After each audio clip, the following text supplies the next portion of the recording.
নমস্কার বন্ধুরা, তো চলো আজকে আমি তোমাদের সাথে শেয়ার করব what I it in a day my pregnancy. তো প্রতিদিনের মতো আজকেও সকালে খেয়েছিলাম এক মুঠো খেজুর। তারপর আজকে না জলখাবারে একটু চাউমিন খেতে মন চাইছিল, তাই একটু চাউমিন খেলাম।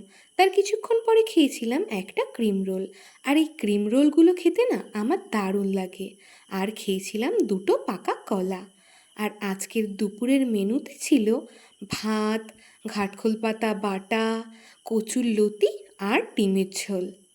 তারপর খেয়েছিলাম কিছু ফল। আর আজকে না ফলের মধ্যে ছিল পাকা আম, আপেল আর মুসুম্বি লেবু।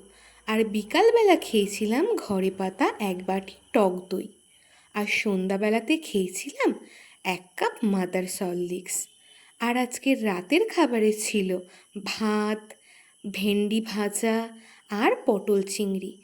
তো আজকের মতো তোমাদের সকলকে টাটা।